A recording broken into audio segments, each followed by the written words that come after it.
The smell hit me first, that peculiar mixture of must and neglect that settles into a house when something's wrong. I stood in my sister Charlene's foyer, keys still dangling from my fingers, calling her name into the silence. The curtains were drawn against the afternoon sun, casting the living room in an unnatural twilight. Charlene had always been fanatical about natural light. God's antidepressant, she called it. Charlene? I called again, moving deeper into the house. It's Gail.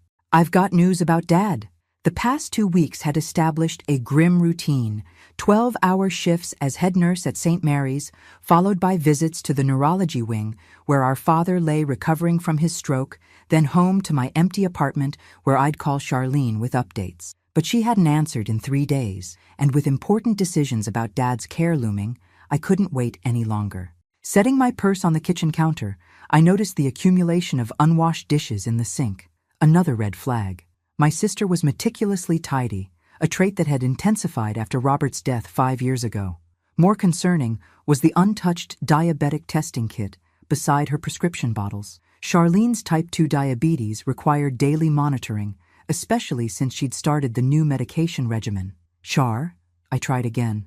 My nurse's instincts now fully engaged. Something was very wrong.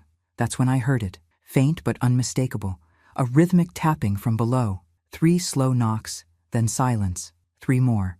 The basement. I moved toward the basement door, noticing immediately that something had changed since my last visit. The original door had been replaced with a heavier model, and an industrial padlock now secured it firmly.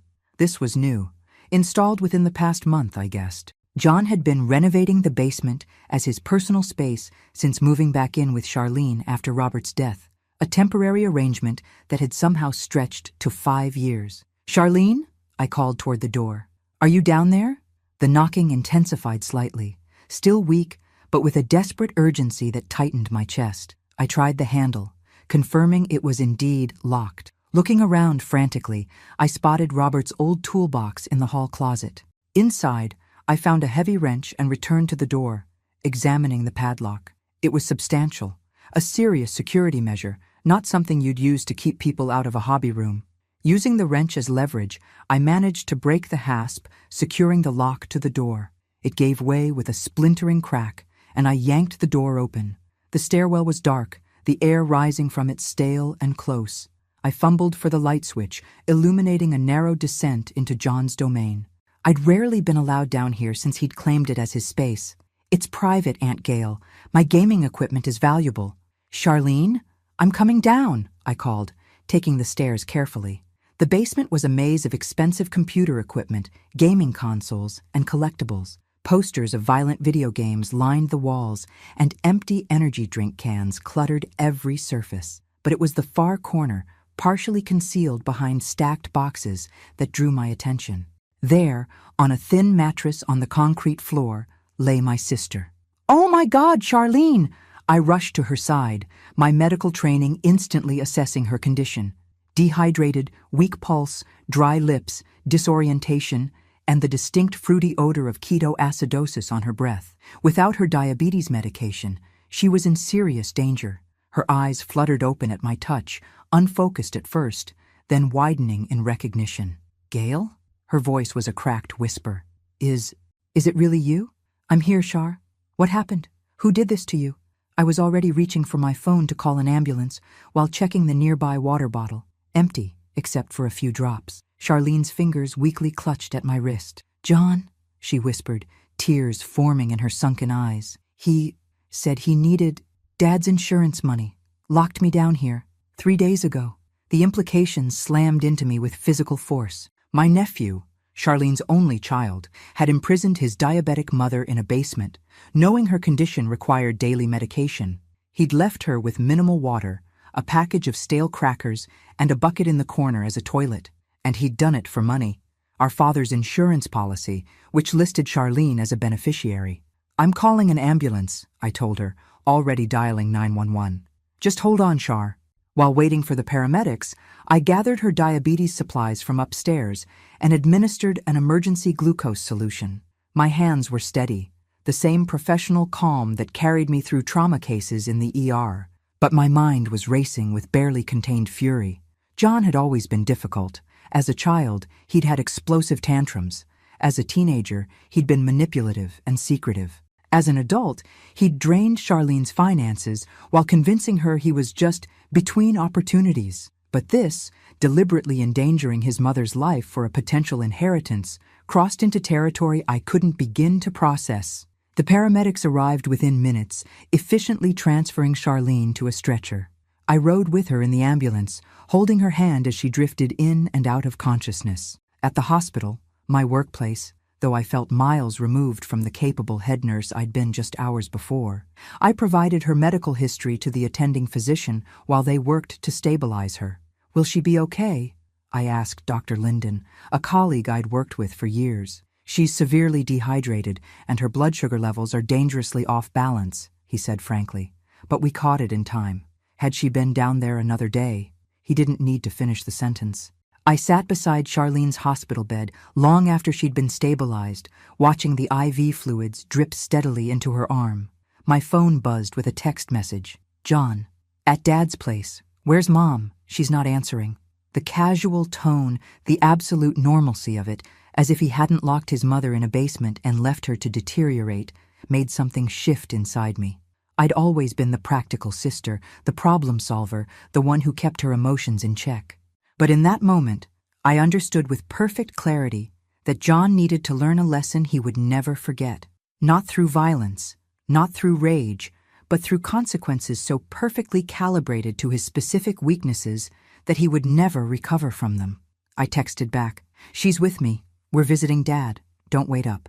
Then I called Detective Elaine Cortez, a police contact I'd made through the hospital's domestic violence cases. "It's Gail Brenner," I said when she answered. "I need your help. My nephew just tried to kill my sister." Detective Cortez arrived at the hospital within the hour, her compact frame radiating calm authority as she entered Charlene's room. I'd worked with her on numerous cases, battered women, abused seniors, children with suspicious injuries, but I'd never expected to be on this side of her professional attention. "Gail," she nodded, her dark eyes taking in Charlene's unconscious form. "You said this was family-related?" I stepped into the hallway with her, keeping my voice low. "My nephew, John Mitchell. He locked my sister in his basement for 3 days. No diabetes medication, minimal water, inadequate food." My clinical description belied the rage still churning beneath my professional exterior. She would have died if I hadn't found her. Cortez's expression remained neutral, but I saw the slight tightening around her eyes. "That's attempted murder if we can prove intent." She pulled out a small notebook. "Walk me through the timeline." I explained my father's hospitalization, Charlene's failure to answer calls, my visit to her house, and the discovery in the basement. Before she lost consciousness in the ambulance, she told me John did this because he needed Dad's insurance money. "Your father's still alive, though?" "Yes, but his condition is precarious. John may have been accelerating the timeline." The implications of what I was suggesting hung between us. "We'll need a formal statement from your sister when she's stabilized," Cortez said. "Has John contacted you since the discovery?" I showed her the text message. "He's pretending everything's normal. Keep it that way for now. We don't want to spook him before we build our case." She pocketed her notebook. "I'll station an officer outside your sister's room as a precaution. And Gail," she touched my arm lightly, "stay here with her. Don't confront John alone." After Cortez left, I returned to Charlene's bedside, studying my sister's face in the harsh hospital lighting. The years had not been kind to Charlene. At 48, she looked a decade older, her once vibrant features now permanently etched with worry lines. Most of those lines had deepened after Robert's death. That tragic accident 5 years ago when he'd fallen from a ladder while repairing their roof. John had been the one to find him.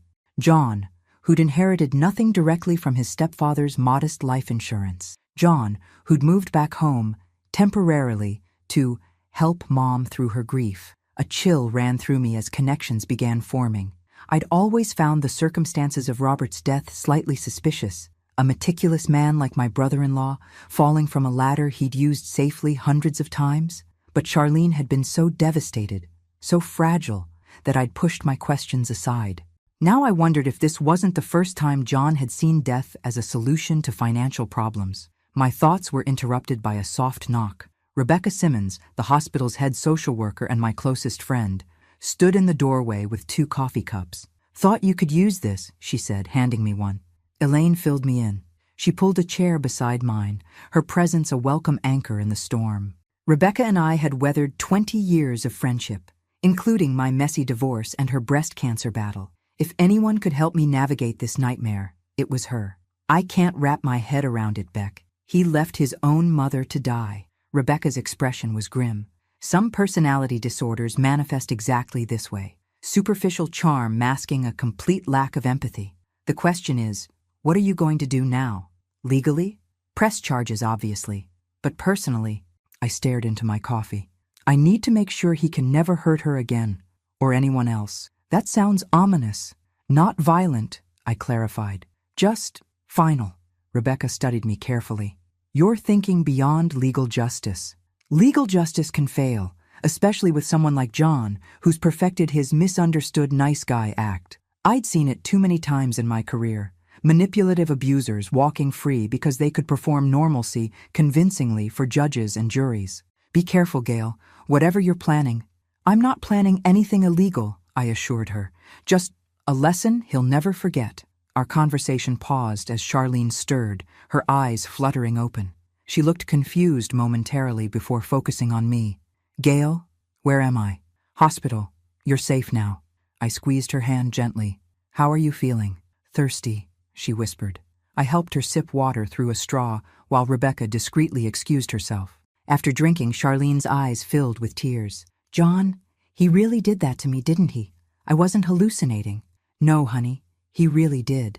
I kept my voice gentle, knowing how fragile victims of family violence could be, how prone to self-doubt and denial. Do you remember why?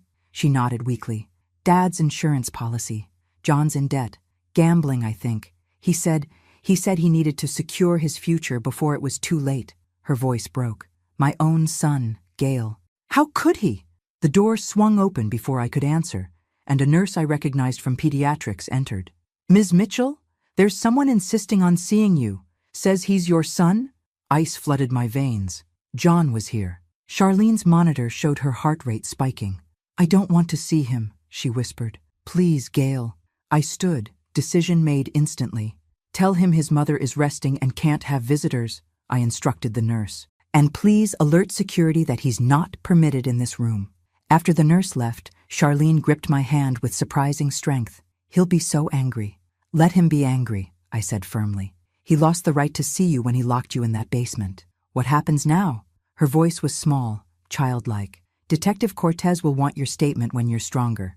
And then, we make sure John faces consequences. You want me to press charges against my own son? The horror in her voice was palpable. Char, he nearly killed you. I struggled to keep my frustration in check. This isn't a misunderstanding or a mistake. He deliberately imprisoned you, knowing your medical condition. Tears streamed down her face. He's still my boy, Gail. My little boy. I bit back what I really wanted to say, that her little boy was a 30-year-old man who'd calculated his mother's death for financial gain. Instead, I squeezed her hand again. Let's focus on getting you better. We don't need to decide anything right now. But I had already decided. Whether Charlene could bring herself to press charges or not, John would learn his lesson. I would make sure of it. My phone vibrated with another text. John again. At the hospital. They won't let me see Mom. What's going on? I typed back carefully. She's sleeping. Very weak. Doctor's orders. No visitors except immediate family tonight. His response came instantly. I am immediate family. Not for long, I thought grimly. Not if I have anything to say about it. John was waiting for me in the hospital cafeteria, looking perfectly ordinary in his expensive running shoes and designer hoodie. My nephew had always been handsome in that generic way that opens doors. Tall, athletic build maintained through his gym membership, paid for by Charlene, with the confident smile of someone who's rarely heard, no. Aunt Gail. He stood as I approached, concern etched on his features. What's going on? Why can't I see Mom? I'd spent 20 minutes in the bathroom preparing for this encounter, washing the fury from my face, rehearsing the precise level of concerned but not suspicious to project. Now I slid into the seat across from him, setting down my lukewarm coffee. Your mother's in pretty bad shape, John. They found her severely dehydrated and in diabetic ketoacidosis. She's stable now, but very weak. Found her? What do you mean, found her? His expression remained perfectly calibrated, worried son blindsided by unexpected news. I went to your house when she wasn't answering calls. I found her in the basement. I watched his face carefully as I delivered the words, searching for any flicker of guilt or panic. Nothing, not even a twitch. The basement? He frowned, confusion seeming to cloud his features. That doesn't make sense. Mom never goes down there. She was on a mattress behind some boxes, dehydrated, confused. I kept my voice neutral, as though discussing an interesting medical case rather than his attempted matricide. The door was padlocked from the outside. Now I saw it, the slightest tightening around his eyes, quickly masked by an expression of horrified concern. Oh my God! Someone broke in? Did they hurt her? The performance was masterful. If I hadn't seen Charlene with my own eyes, hadn't heard her weak voice naming her son as her captor, I might have been convinced. The police are investigating, I said vaguely, watching his reaction. Police?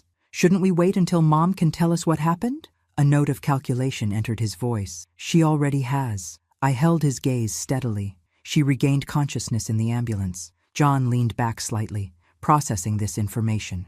I could almost see the gears turning as he assessed his options. Finally, he shook his head, his expression morphing into sorrowful concern. Poor Mom, he murmured. She must be so confused. You know how she gets when her blood sugar crashes. Disoriented, sometimes even hallucinatory. And there it was, the strategy I'd anticipated. Gaslighting, discrediting the victim's account by suggesting she was mentally compromised. I'd seen this tactic countless times in the ER from abusive partners trying to explain away injuries. The doctors have stabilized her blood sugar, I replied mildly. She's quite lucid now. That's great, he said quickly. But trauma can affect memory. Maybe she fell and knocked herself out, then was too weak to get back upstairs, and in her confusion, she might have... He trailed off, letting me fill in the blanks. Imagined her own son locking her in a basement for 3 days? I finished for him, unable to keep a slight edge from my voice. That's quite a specific hallucination, John. His expression hardened momentarily before smoothing back into concern. I'm just saying we shouldn't jump to conclusions. I would never hurt Mom. You know that, did I? The truth was, I'd been ignoring red flags about John for years. The possessiveness that masqueraded as protection, the isolation of Charlene from her friends after Robert's death, the gradual assumption of control over her finances, justified as helping Mom manage the complicated stuff. The police will want to speak with you, I said, instead of answering his implied question. Of course, he nodded immediately. I want to help find whoever did this to her. They'll be here tomorrow morning. Detective Cortez from Major Crimes. His eyebrows rose slightly. Major Crimes? Isn't that excessive for what was probably an accident? Imprisoning a diabetic woman without her medication isn't an accident, John. It's attempted murder. He flinched, the first genuine reaction I'd seen. That's absurd. Why would anyone want to murder Mom? Insurance money, perhaps. I took a deliberate sip of my coffee. Dad's policy is substantial, and with his condition it might be paid out soon. John's expression didn't change, but I noticed his hand tightening around his water bottle. That's a pretty dark theory, Aunt Gail. These are dark circumstances. I stood, gathering my purse. I'm going back to sit with your mother. The police have requested she not have visitors except for immediate medical family until they've completed their initial investigation. But I'm her son, he protested, and I'm her medical power of attorney, I countered smoothly. Doctor's orders, John. I'm sure Detective Cortez will update you after your interview tomorrow. As I walked away, I felt his eyes boring into my back. I'd thrown down the gauntlet, let him know that I wasn't buying his act. It was a calculated risk. He might flee, destroying potential evidence in the process. But my instincts told me he wouldn't. John's narcissism wouldn't allow him to behave like a guilty man. He believed he could talk his way out of anything. Back in Charlene's room, I found Detective Cortez reviewing notes with a uniformed officer. Your nephew's in the cafeteria, I told her without preamble. I've informed him you'll want to speak with him tomorrow. She nodded. Officer Jenkins will remain posted here overnight. We've contacted the crime scene unit to process your sister's basement. She studied me carefully. You told him we're investigating? I thought it best to see his reaction. He's already trying to suggest Charlene imagined the whole thing due to diabetic confusion. Cortez made a note. Classic Darvo. Deny, attack, reverse victim and offender. We see it in domestic cases constantly. She glanced at Charlene's sleeping form. Has she said anything more about motive? Just that John needed money from our father's insurance policy. She believes he's in gambling debt. We'll look into his financials, Cortez promised. Get some rest, Gail. Tomorrow will be challenging. Rest was impossible. I spent the night in the recliner beside Charlene's bed, dozing fitfully between nurse checks and my own monitoring of her condition. My mind kept circling back to Robert's accident 5 years ago. The convenient timing, John's sudden interest in moving back home afterward, the gradual isolation of Charlene from her support network. By morning, I had the outlines of a plan forming, not just for immediate justice, but for ensuring John could never harm Charlene again. It would require careful orchestration, leveraging every professional connection I'd built in my 25 years of nursing. Most importantly, it would require Charlene's cooperation, which was far from guaranteed. When my sister woke at dawn, her eyes were clearer, her color improved. She looked at me with painful awareness. "It wasn't a nightmare, was it?" she whispered. "John really did this to me." "Yes," I said simply, "and I think we need to talk about Robert's accident too." Her eyes widened in shock, then filled with tears. "You know about that?" A chill ran through me. My suspicions, until now just formless anxiety, suddenly crystallized into certainty. "Tell me everything, Charlene," I said quietly. "It's time for the truth to come out." Charlene's fingers twisted in the hospital blanket, her eyes darting nervously toward the door, as if expecting John to materialize at the mention of his name. "I can't," she whispered. "You don't understand what he's capable of." "I think I do," I said gently. "He left you to die in that basement, Char. What could be worse than that?" Her eyes met mine, filled with a haunted knowledge that made my stomach clench. Watching it happen to someone else, and knowing you could have prevented it. I took her hand, feeling the bones beneath paper-thin skin. At 48, my younger sister looked decades older than me, worn down by secrets and fear. "Tell me about Robert's accident," I urged. "Please." She closed her eyes, tears seeping from beneath the lids. "It wasn't an accident." The words hung in the air between us, confirmation of what I'd already suspected but had been unwilling to fully acknowledge. My nephew, the boy I'd bounced on my knee, taught to ride a bike, defended from my father's criticism, was not just an opportunistic abuser, but a murderer. "I saw them arguing on the roof," Charlene continued, her voice barely audible. "John had asked Robert for money again, a lot of money, for some investment scheme. Robert refused, said it was time John stood on his own feet." She swallowed hard. "I was in the garden. I saw John. Push him. Just once. Robert lost his balance, tried to grab the ladder. You witnessed your son killing your husband?" I couldn't keep the horror from my voice. "I wasn't sure what I saw," she insisted desperately. "It happened so fast, and afterward, John was so distraught, so convincing when he told the police he'd tried to save Robert from falling." Her fingers clutched mine painfully. I convinced myself I was mistaken. That grief was making me imagine things. "But you knew," I said quietly. "Deep down, you knew." She nodded, fresh tears flowing. "And I protected him. What kind of monster does that make me?" "Not a monster, Char. A victim." I squeezed her hand. "John's been manipulating you for years." "He threatened me," she admitted. "Not directly, but implications. After Robert died, he'd talk about how fragile life is, how easily accidents happen. He'd remind me how much I needed him now that I was alone." She shuddered. "When he found out about Dad's stroke, something changed. He became obsessed with money, with Dad's insurance policy. When I refused to discuss it, he got so angry.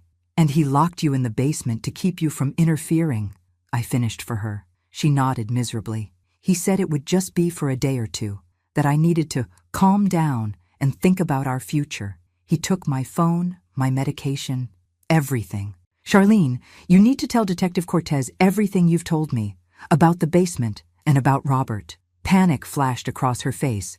"I can't testify against my own son." "If you don't, he'll do this again," I said firmly. "Maybe to you, maybe to someone else.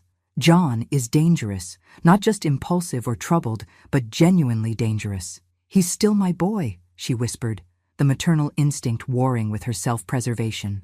"No," I said gently but firmly. "The boy you raised is gone, if he ever truly existed.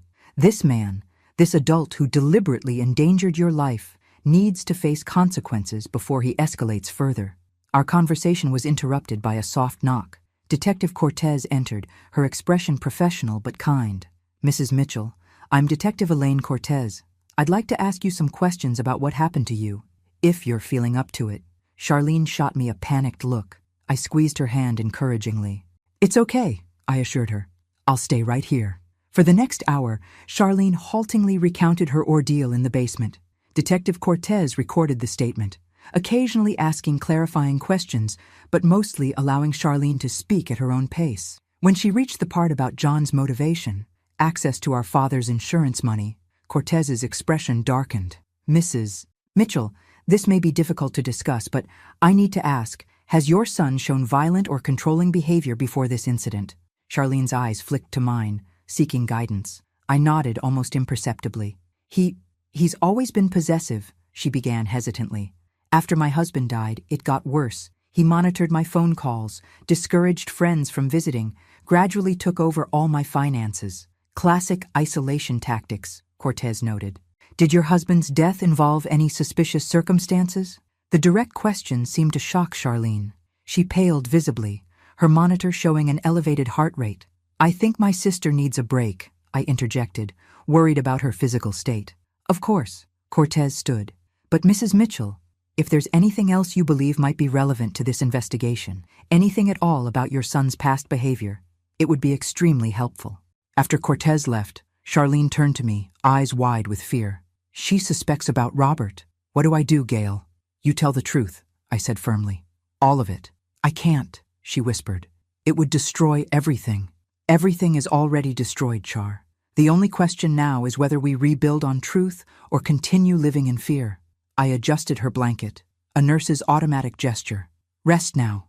We'll talk more later." In the hallway outside Charlene's room, I found Detective Cortez making notes.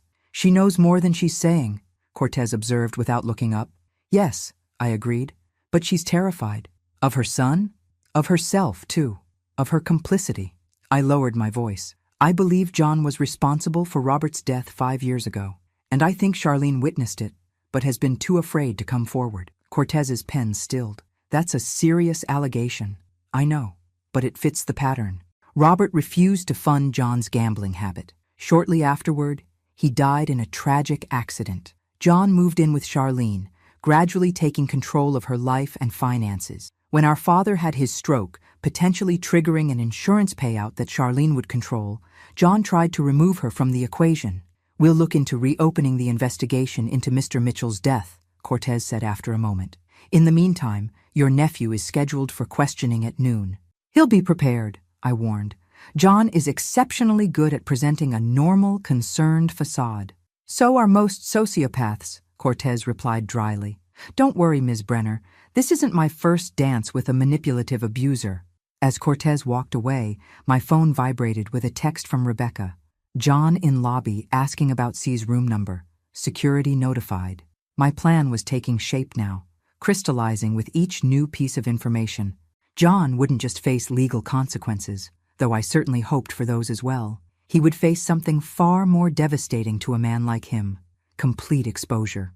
The stripping away of his carefully constructed image, the dismantling of every lie he'd told himself and others. I texted Rebecca back. "Tell security to let him up. Room 418.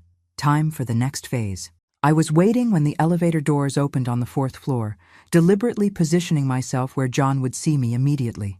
His expression shifted from determination to wariness as our eyes met. "Aunt Gail." He approached cautiously, expensive sneakers silent on the hospital linoleum. "How's Mom doing this morning?" "Better," I said neutrally. "Her blood sugar has stabilized." "That's great news." He smiled, the perfect picture of filial concern.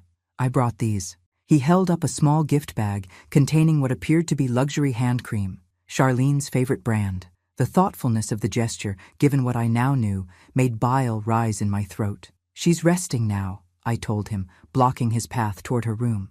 "And she's given a formal statement to the police." The smile remained fixed on his face, but something cold flickered behind his eyes. "About her confusion in the basement? I've been thinking about that.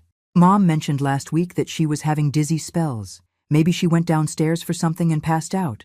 The padlocked door suggests otherwise." I kept my voice clinical, detached, as do her specific memories of you telling her she needed to think about your future while you waited for your grandfather to die.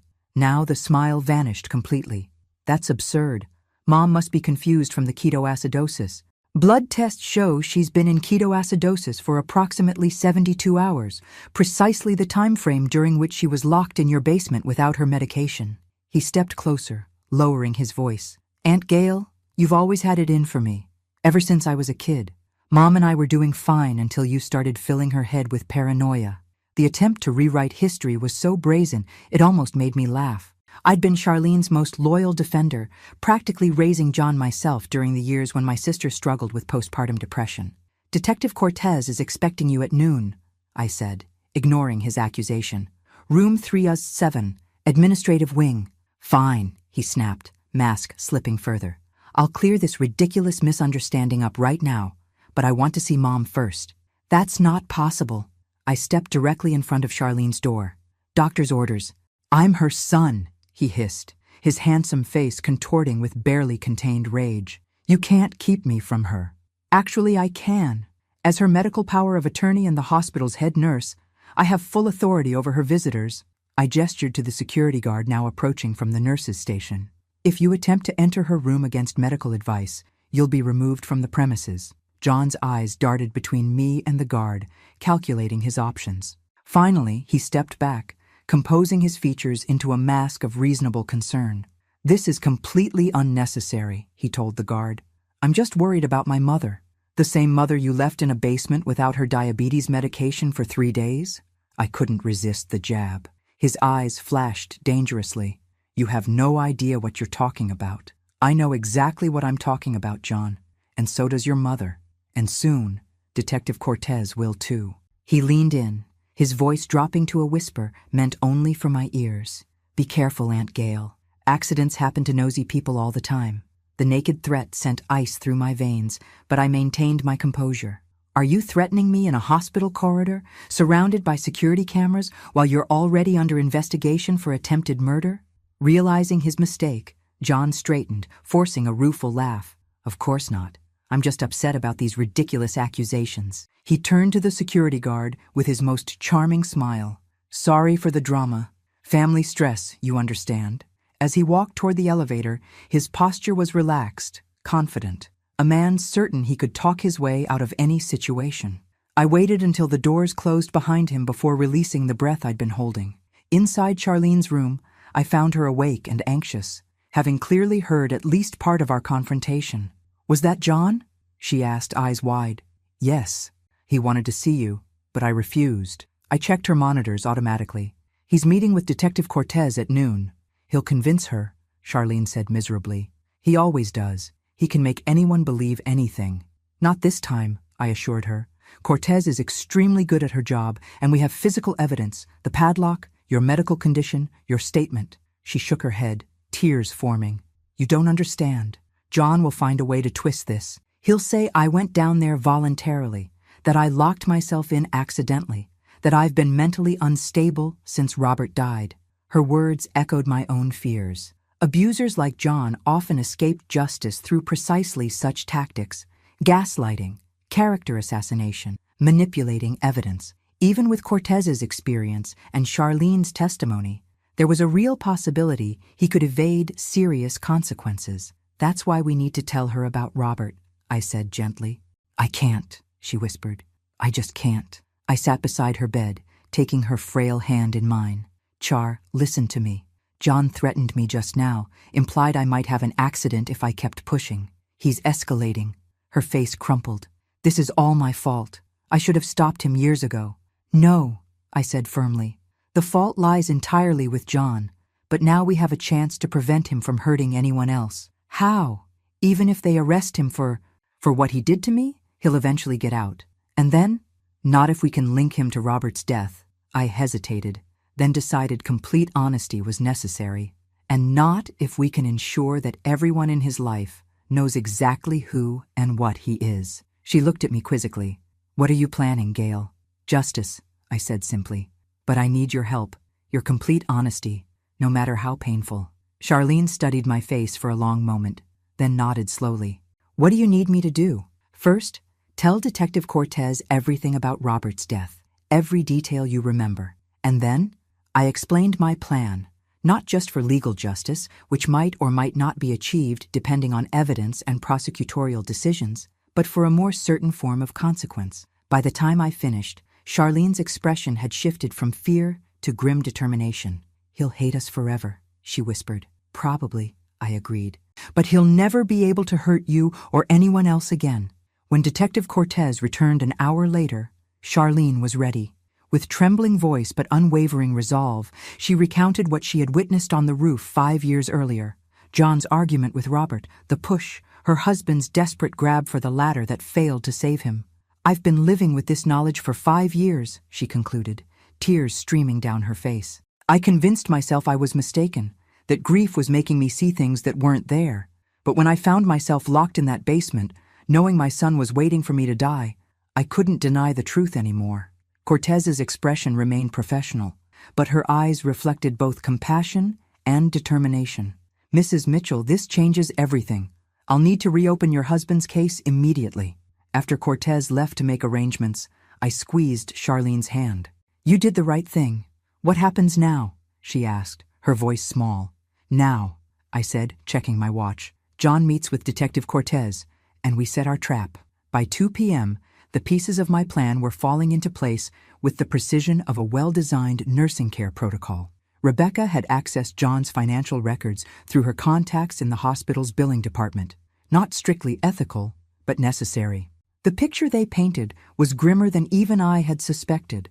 Massive gambling debts, multiple maxed-out credit cards, high-interest loans from entities that didn't sound like legitimate banks. "He's underwater by at least $180,000, Rebecca reported, her voice low as we huddled in the small consultation room adjacent to Charlene's. "And that's just what I can trace through conventional records. Who knows what he might owe to less savory creditors?" Detective Cortez joined us after her interview with John, her expression a mixture of professional detachment and barely concealed disgust. "Your nephew is quite the performer," she said, setting her notebook on the table. "Concerned son, bewildered innocent, steadfast caretaker, he cycled through personas like a theater actor changing costumes." "Did he stick to his story about Charlene accidentally locking herself in?" I asked. "Initially. Then, when confronted with the physical evidence, he pivoted to suggesting she might have gone down there voluntarily to get away from stress and that he'd been respecting her need for space." Cortez's mouth tightened. "When I pointed out that this space lacked her essential medication, he suggested she must have forgotten to bring it down herself." "Typical," Rebecca murmured. "Darvo in action." "Precisely," Cortez nodded. "By the end, he was insinuating that Charlene has been mentally unstable since her husband's death, and that you, Gail, have been encouraging her delusions out of some long-standing jealousy." The accusation was so absurd, I might have laughed under different circumstances. I'd spent my life cleaning up after Charlene's messes, supporting her through postpartum depression, an unfaithful first husband, Robert's death, and her increasingly problematic relationship with John. "What now?" I asked. "Did you arrest him?" "Not yet. We're building our case. His financial records provide clear motive, and the physical evidence from the basement is compelling. Most importantly, your sister's testimony about her husband's death changes the stakes significantly." Cortez's dark eyes met mine. "We're reopening the Robert Mitchell case immediately. The medical examiner has agreed to review the original findings in light of this new witness statement." "But John is still free," I said, unable to keep the edge from my voice. "For now," Cortez acknowledged. "We're monitoring him closely. If he attempts to flee—" "He won't," I interrupted. "Not immediately. John's ego won't let him run like a guilty man. He still believes he can manipulate his way out of this." "That works in our favor," Cortez noted. "It gives us time to build an airtight case. And to implement our plan," Rebecca added. Cortez raised an eyebrow. "What plan?" I explained my strategy. Not just for legal justice, which would proceed on its own timeline with its own uncertainties, but for ensuring John could never harm Charlene again, regardless of legal outcomes. It involved leveraging my position at the hospital, Rebecca's network of social service providers, and Charlene's newly awakened determination to protect herself and others from her son. When I finished, Cortez was silent for a long moment. That's unconventional, she said finally. But not illegal, Rebecca pointed out. No, Cortez agreed. Not illegal. Ethically complicated, perhaps, but, she sighed, I've seen too many abusers walk free on technicalities or because victims recant under pressure. Your approach has merit. Then you'll help? I asked. Within the bounds of my professional responsibilities, she qualified.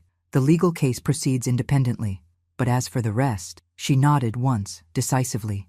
Yes, I'll help. The next piece fell into place when Dr. Michael Torres, the hospital's consulting psychiatrist, joined our impromptu war council. I'd worked with Torres on numerous cases involving suspected abuse, and his insights into manipulative personality types had proven invaluable. Based on what you've described, he said after hearing Charlene's account and reviewing John's financial and behavioral patterns, we're potentially looking at antisocial personality disorder with narcissistic features. The calculated nature of the imprisonment, the complete disregard for his mother's medical needs, the history of financial exploitation, and the suspected involvement in his stepfather's death all point to a severe pathology. Can you document this assessment? I asked. Not for legal purposes necessarily, but for Charlene's protection?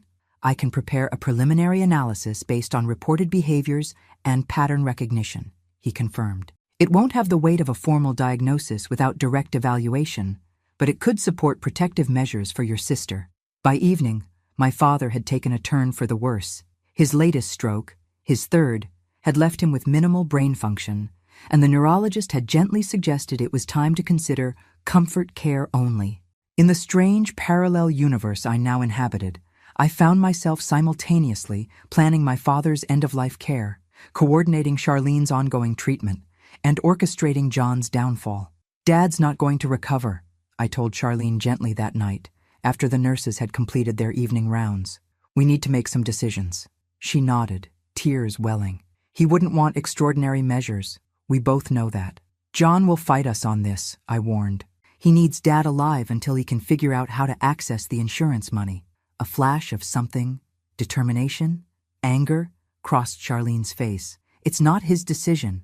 It's ours, and Dad deserves peace, not to be kept alive as John's potential payday. This newfound strength in my previously pliable sister surprised and heartened me. Perhaps the horror of her basement imprisonment had awakened something long dormant in Charlene, a will to resist, to protect herself and others. I've arranged for Dr. Torres to speak with you tomorrow, I told her. He's preparing documentation that will help ensure John can't make medical decisions for you again, regardless of what happens with the criminal case. You really think of everything, she said softly. You always have. Not everything, I admitted. I should have seen the signs with John years ago. Should have pushed harder after Robert died. We both missed or ignored the signs, she corrected. But that ends now.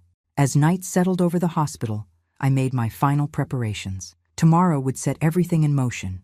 The legal proceedings against John, the protective measures for Charlene, and most importantly, my carefully orchestrated lesson for my nephew. A lesson he would never forget, delivered not through violence or vengeance, but through the complete dismantling of the image he'd spent his life constructing. In the quiet of Charlene's darkened room, I sent a single text to Detective Cortez. We're ready. Tomorrow, 10 a.m. Her reply came moments later. Understood. No turning back now. Morning arrived with the controlled chaos typical of hospital shift changes. Nurses exchanging notes, medication carts rolling down corridors, the soft beeping of monitors forming a familiar backdrop to my preparations. I'd slept little, my mind continuously refining the details of what we'd set in motion. Charlene was awake early, her face bearing the determined expression I'd rarely seen since we were children competing in school science fairs. Back then, my serious, methodical sister had often surprised everyone with her quiet tenacity when properly motivated. Are you sure about this? I asked her as I helped her into the robe Rebecca had brought from my apartment. Once we start, there's no going back. I've been going back for years, she replied, her voice stronger than it had been since her rescue. Going back to excuses, to denial, to fear. Not anymore. Dr. Torres arrived at 8:30, bringing the protective orders and psychiatric assessment he'd prepared. Though not a formal diagnosis, his documentation of John's behavior pattern, controlling, manipulative, parasitic, showing disregard for others' well-being, provided strong support for the legal measures we were implementing. I've outlined what clinicians call the dark triad: narcissism, Machiavellianism, and psychopathy, he explained as Charlene signed the papers. These traits exist on a spectrum, and your son appears to exhibit concerning levels of all three based on the reported behaviors. Will this help keep him away from me? Charlene asked directly. Combined with the criminal charges and your testimony, yes, Torres confirmed. These documents establish a pattern of calculated abuse rather than isolated incidents, making it much harder for him to explain away his actions as misunderstandings. Detective Cortez arrived next, bringing news that made my heart race. We've exhumed Robert Mitchell's body, she said without preamble. The medical examiner found evidence inconsistent with an accidental fall, specifically defensive wounds on the hands that weren't noted in the original examination. What does that mean exactly? I asked, though I already suspected the answer. It means we're upgrading from reopening an investigation to a probable homicide case. Cortez's expression was grim but satisfied. Combined with your sister's eyewitness statement and the financial records establishing motive, we have grounds for an arrest warrant. Officers are picking up John Mitchell as we speak. A wave of emotions washed through me: relief, vindication, and a complicated grief for the nephew I'd once loved, the child who had somehow transformed into this calculating predator. He'll still try to manipulate his way out, Charlene warned, echoing my own concerns. Which is why we're proceeding with our plan as well, I reminded her. The legal process has its own timeline and uncertainties. Our approach ensures protection regardless of legal outcomes. At 9:45, Rebecca entered with the final components we needed: a laptop, portable speakers, and a USB drive containing files that had taken all night to compile. Everything's set up in the conference room, she confirmed. Dr. Linden approved the use of the space as a family therapeutic intervention. Hospital administration has been notified that we're conducting a sensitive mental health conference that may involve raised voices. The stage was set.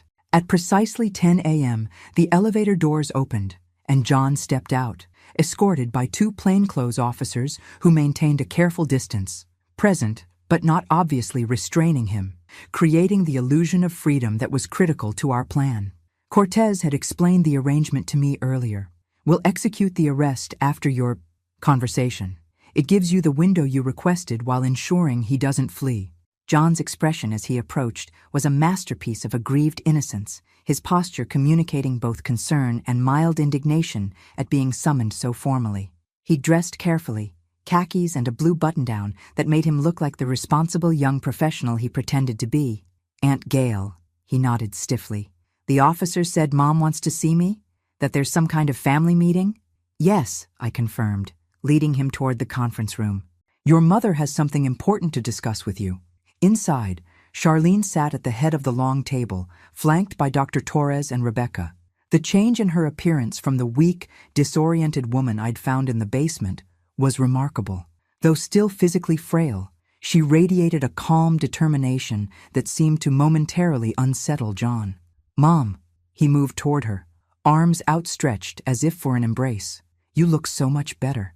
I've been so worried. Charlene raised a hand, stopping him mid-approach. Sit down, John. The gentle but firm command, so unlike her usual placating tone with him, caused a flicker of confusion to cross his face. He recovered quickly, taking a seat opposite her with a concerned smile. What's this all about? The police have been asking bizarre questions, and Aunt Gail isn't letting me see you. I've been going crazy with worry. Have you? Charlene asked quietly. Worried about me, or worried about what I might say?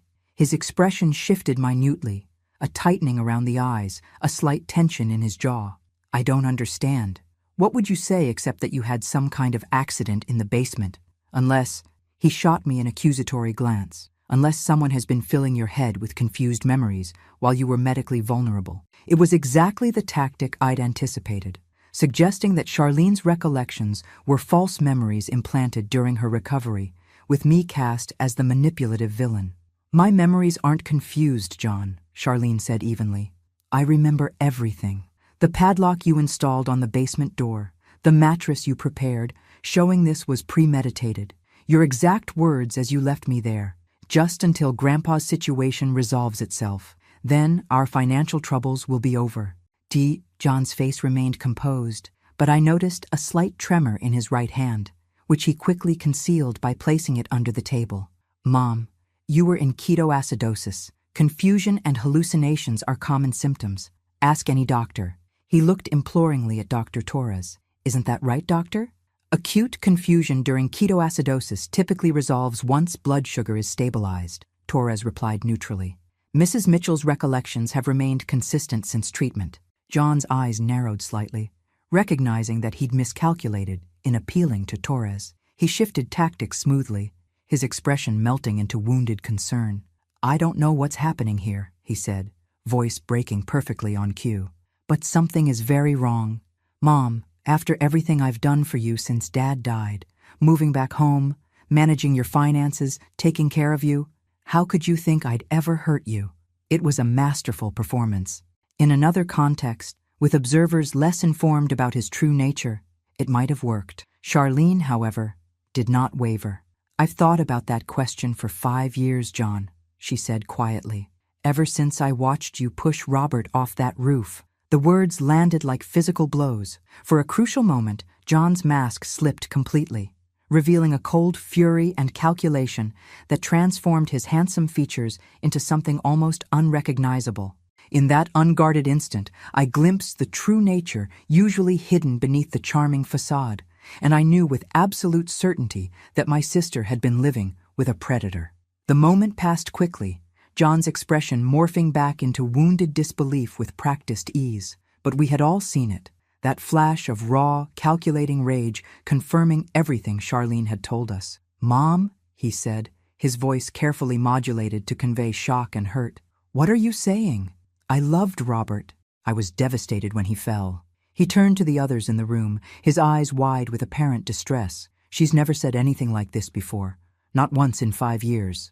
Because I was afraid, Charlene replied, her voice gaining strength with each word. Afraid of you.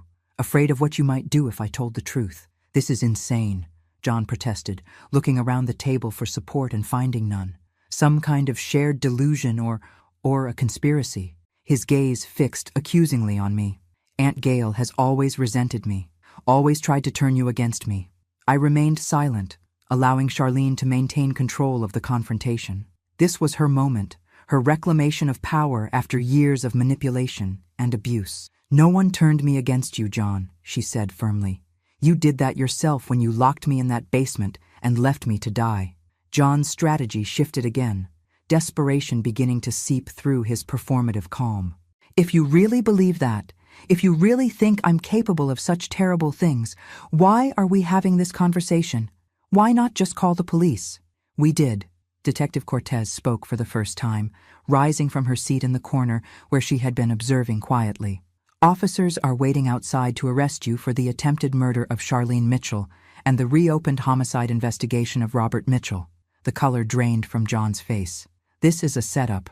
No, John, I finally interjected.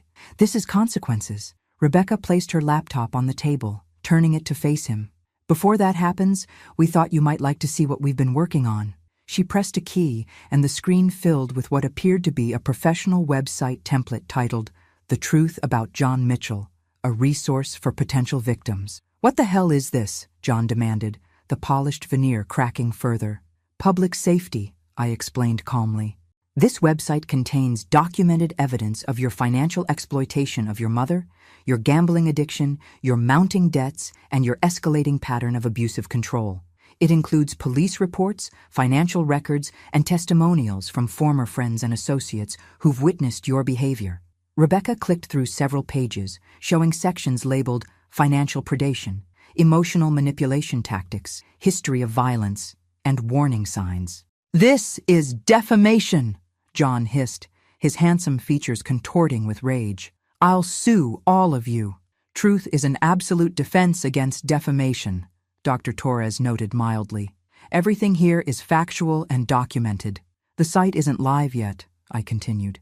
It's ready to launch, but its activation depends entirely on your future behavior. John's eyes narrowed, calculation replacing panic as he grasped the nature of our strategy. You're blackmailing me. We're offering a choice, Charlene corrected, her voice steady despite the tears streaming down her face. The legal process will proceed regardless. You'll be arrested today for what you did to me, and the investigation into Robert's death continues. But this, she gestured to the laptop, this is insurance. Insurance? He repeated. Against the possibility that you might someday be free to harm others, I explained. If you ever contact Charlene again, through lawyers, friends, or directly, this site goes live immediately. If you contest the protective orders, it goes live. If you attempt to access any of Charlene's finances or property, it goes live. Every potential employer, landlord, romantic partner, or friend who searches your name will find this, Rebecca added. Your entire history laid bare for anyone to see. John's expression had gone completely cold now, the charming mask abandoned as useless. You can't do this. It's extortion. No, Detective Cortez interjected. It's consequences for your actions and protection for potential future victims. Nothing here prevents you from living your life. It simply ensures transparency about who you really are. We're not demanding money, I pointed out. We're not even demanding your silence. We're simply ensuring that if you choose to continue your pattern of predatory behavior, you'll do so without the advantage of secrecy. John turned to Charlene, his final desperate attempt at manipulation targeting the person who had always been most vulnerable to his influence. Mom, please, I'm your son, your only child. Are you really going to let them destroy my life like this? Charlene met his gaze steadily, a new strength visible in her posture despite her physical frailty. You destroyed your own life, John, and you nearly destroyed mine. Twice. She took a deep breath. I failed you as a mother by enabling your behavior for years. I won't fail society by enabling it any longer. The change in John's demeanor was immediate and chilling. As the last hope of manipulation evaporated, the pretense of humanity fell away completely, revealing something cold and calculating beneath. You'll regret this, he said, his voice flat and emotionless. All of you. That sounded remarkably like a threat, Mr. Mitchell, Detective Cortez observed. Would you care to clarify? John didn't respond, his gaze fixed on Charlene with such naked hatred that I instinctively moved closer to my sister in protection. I think we're done here, Cortez said, signaling to the officers waiting outside. John Mitchell, you're under arrest for the attempted murder of Charlene Mitchell. You have the right to remain silent.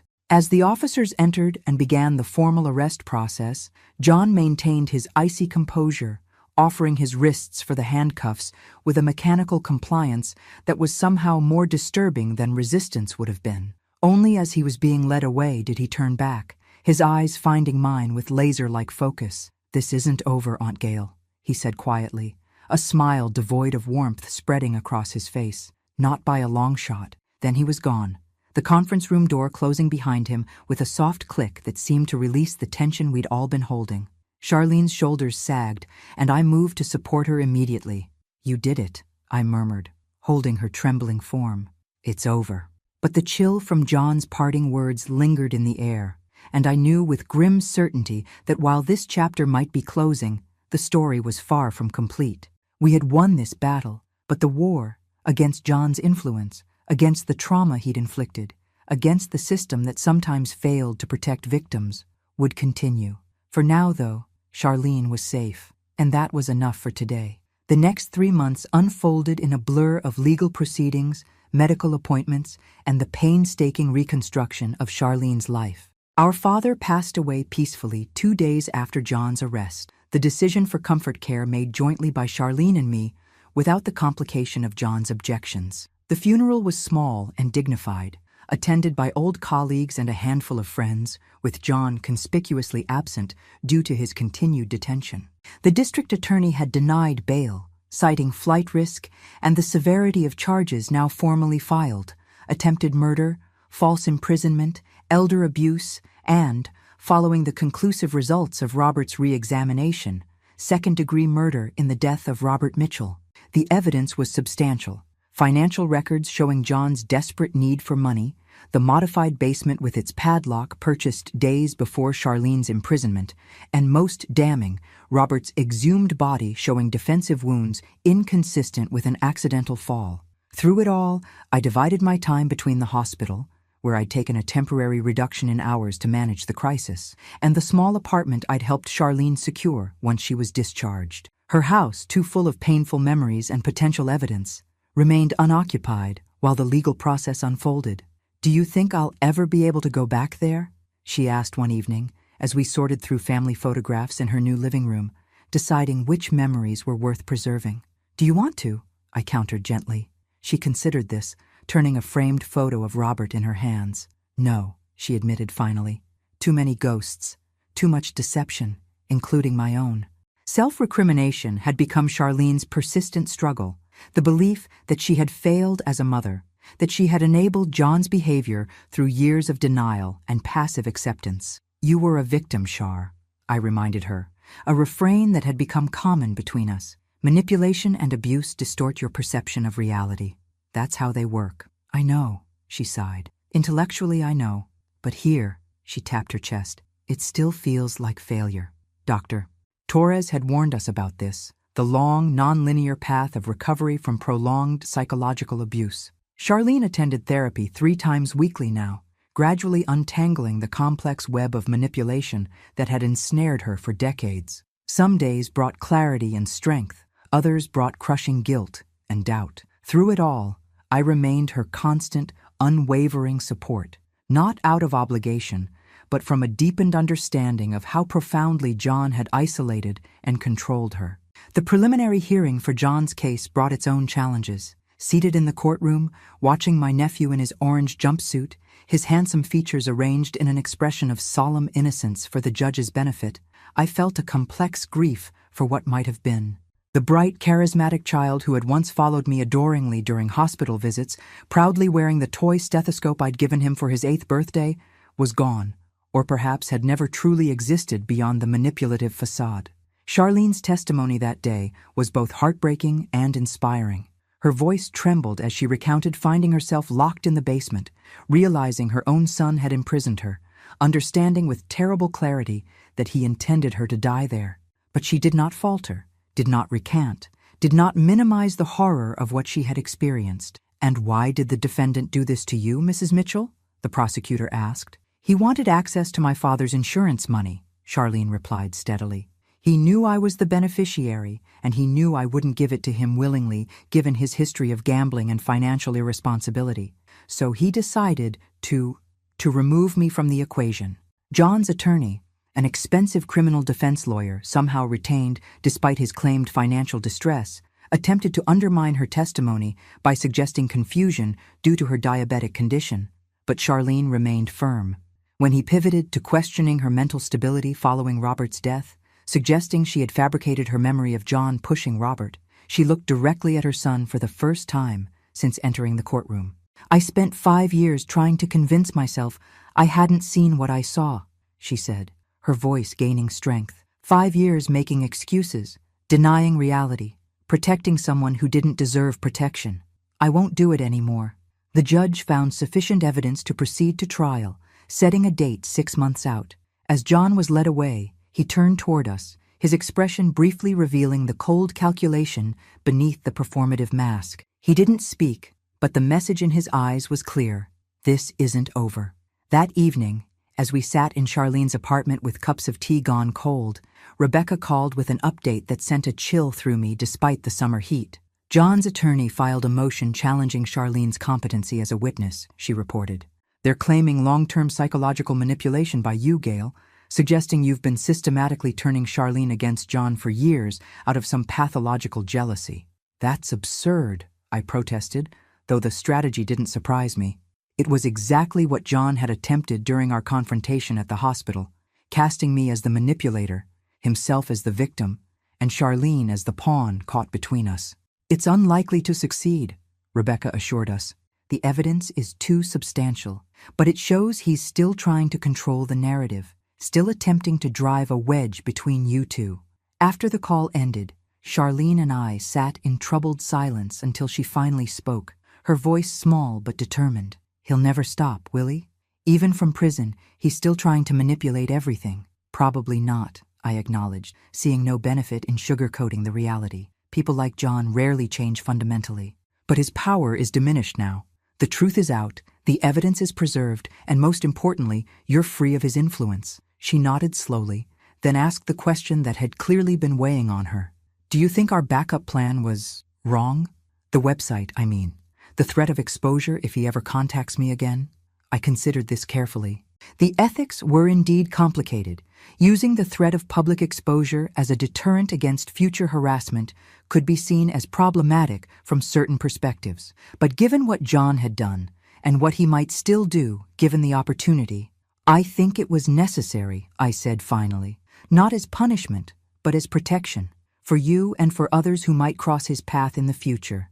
The legal system doesn't always provide adequate safeguards, especially with someone as manipulative as John. That's what I keep telling myself, she admitted, that it's not revenge, it's prevention. As summer faded into autumn, our lives settled into a new, cautious normalcy. Charlene began volunteering at a community center teaching piano to children, a small but significant step toward reclaiming her identity beyond victimhood. I returned to my full schedule at the hospital, finding comfort in the familiar rhythms of medicine after months of chaos. The trial date approached with the inexorability of an incoming tide. We both knew that the courtroom would bring fresh challenges, new attempts by John to manipulate and control the narrative. But something had fundamentally shifted in our understanding of him, and more importantly, of ourselves. The lesson I had promised to teach him, that his actions would have permanent, inescapable consequences, had transformed into a lesson for us as well, that truth, however painful, was ultimately the only path to freedom. The courthouse steps were slick with November rain as I guided Charlene through the crowd of reporters, her hand gripping mine with surprising strength. 6 months had transformed my sister.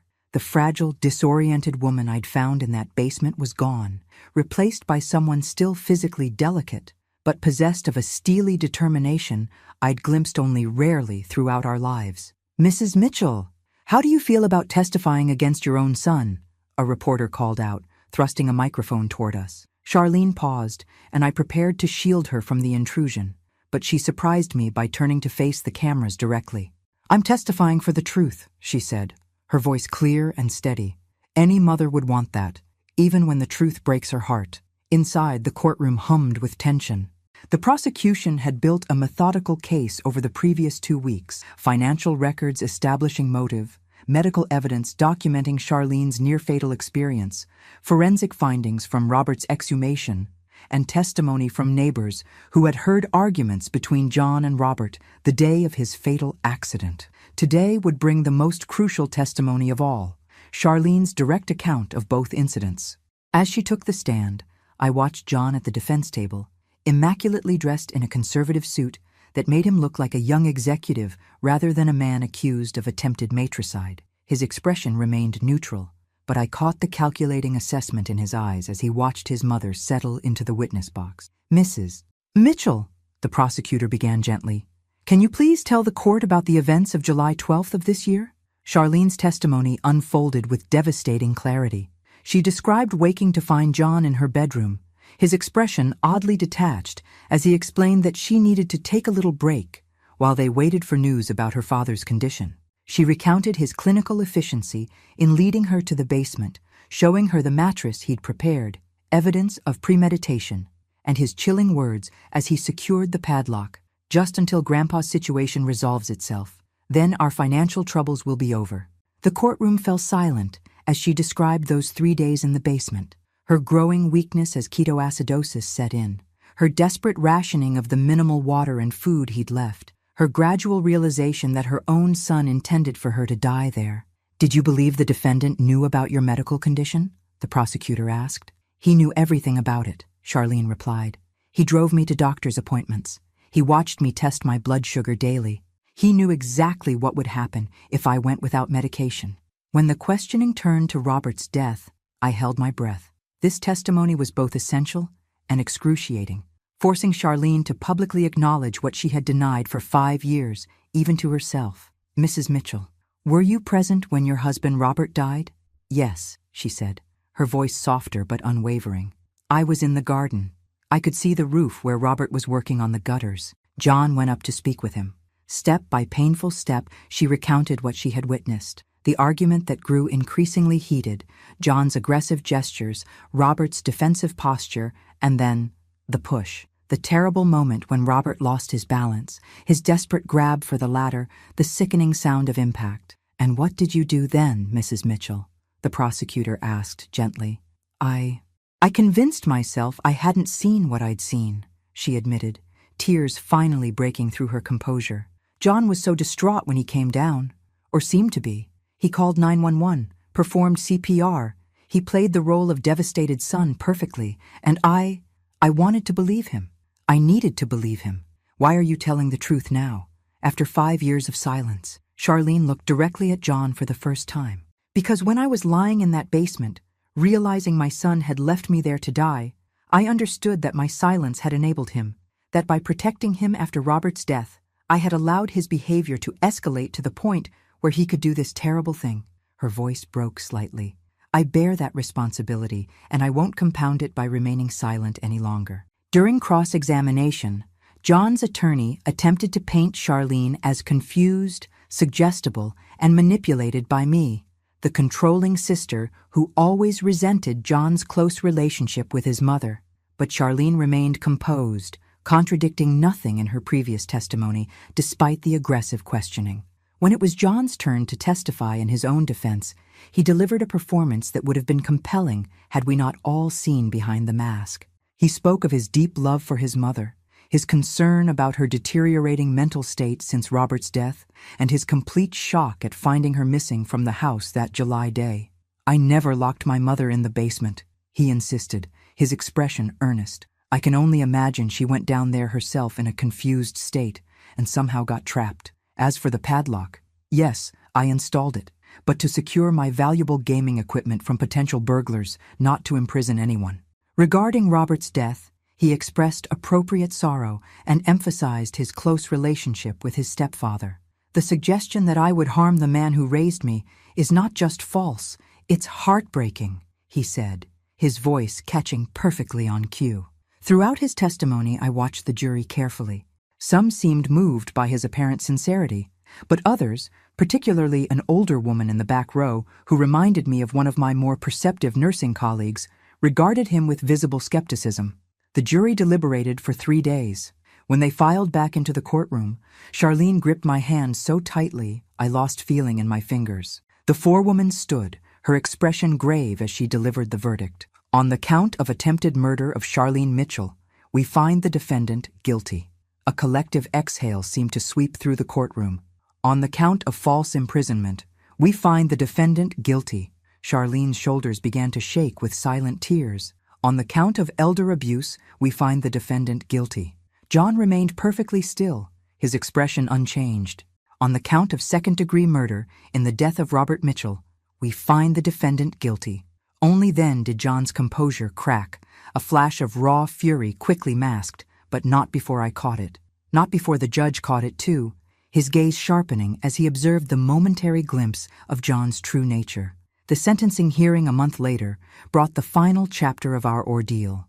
John received 40 years to life, with the judge citing the calculated, predatory nature of his crimes and his continued lack of remorse or insight as factors in the harsh sentence. As the bailiff led John away for the last time, he turned toward us, his mask of civility now completely abandoned. "This isn't justice," he spat. "This is betrayal. My own mother, choosing strangers over her son." Charlene stood, her small frame somehow imposing in that moment. "No, John, this is consequence. The lesson you've needed to learn your entire life." Outside the courthouse, snow fell in gentle flakes, dusting Charlene's hair with white as we descended the steps together. Reporters called questions, cameras flashed, but we moved past them in silence, arm in arm toward the waiting car. "It's over," I said once we were inside, the warmth of the heater gradually thawing our chilled hands. "Is it?" Charlene asked softly. "The trial is over. The sentencing is over. But living with what happened, with what he did, with what I allowed, that continues." "Yes," I acknowledged, seeing no benefit in platitudes, "but we continue too, together." We drove through the winter streets toward Charlene's apartment, where Rebecca waited with a simple dinner and the quiet understanding of true friendship. Tomorrow would bring new challenges, therapy appointments, decisions about selling Charlene's house, the ongoing process of rebuilding a life shattered by betrayal. But tonight, at least, we could rest in the knowledge that John had finally learned his lesson. Not through violence or vengeance, but through the most powerful teacher of all, consequence. The natural, inevitable result of his own actions, stripped of the manipulation and denial that had protected him for so long. As we pulled into the parking lot, Charlene turned to me, her expression reflective. "You know what's strange? I feel lighter. Not happy exactly, but free." "Free is enough," I said, squeezing her hand. "For now, free is enough." And it was. Not a perfect ending, but a just one. Not a happy conclusion, but a true one. The basement door had been opened, the light had entered, and neither of us would walk in darkness again. In darkness again.